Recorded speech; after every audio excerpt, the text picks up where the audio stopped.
পেহেলগামৰ ঘটনা আৰু পৰৱৰ্তী সময়ত ভাৰতীয় সেনাৰ পাকিস্তানৰ ওপৰত যি প্ৰবল আক্ৰমণ আৰু আক্ৰমণৰ ফলত শতাধিক সন্ত্ৰাসবাদী নিহত হোৱা ঘটনা, এই আটাইবোৰক এখন প্ৰদৰ্শনীৰ জৰিয়তে ৰাইজক জ্ঞাত কৰাৰ উদ্দেশ্যে ভাৰতীয় জনতা পাৰ্টীয়ে আমাৰ মুখ্য কাৰ্যালয়ত এখন সুন্দৰ অথচ তথ্যৰে ভৰা প্ৰদৰ্শনীৰ আয়োজন কৰিছে।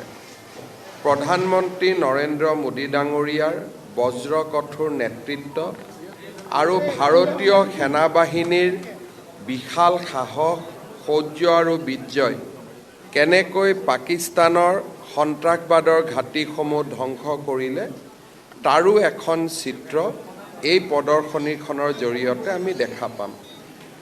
যদিও আমাৰ দলৰ মুখ্য কাৰ্যালয়ত এই প্ৰদৰ্শনীখন আয়োজন কৰা হৈছে, মই সাধাৰণ ৰাইজ, আমাৰ বিশেষকৈ যিসকলে ভাৰত মাতাৰ এই বিজয়ত গৌৰৱ অনুভৱ কৰিছে, যদি সময় থাকে, সুবিধা থাকে, তেখেতসকলক এবাৰ আমাৰ ভাৰতীয় জনতা পাৰ্টীৰ মুখ্য কাৰ্যালয়ত আহি এই প্ৰদৰ্শনীখন চাবলৈ মই অনুৰোধ জনাম। আজি ভাৰতীয় জনতা পাৰ্টীৰ নেতৃত্বত আমি গুৱাহাটীত তিৰংগ যাত্ৰা অনুষ্ঠিত কৰিছিলোঁ। অসম বৈভৱ আৰু সেনাবাহিনীৰ প্ৰাক্তন লেফটেনেণ্ট জেনেৰেল ৰাণা প্ৰতাপ কলিতা, আমাৰ ৰাজ্যিক সভাপতি দিলীপ শইকীয়া, সাংসদ বিজুলী কলিতা মেধিকে আদি কৰি আমি সকলোৱে এই তিৰংগা যাত্ৰাটো অংশগ্ৰহণ কৰিছিলোঁ।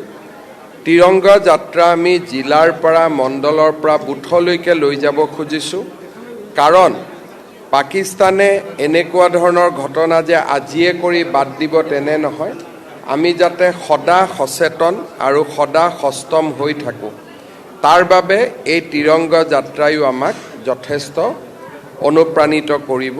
মই অসমবাসী ৰাইজক এই তিৰংগা যাত্ৰাৰ কাৰ্যসূচীটো অংশগ্ৰহণ কৰিবলৈ অনুৰোধ জনাম।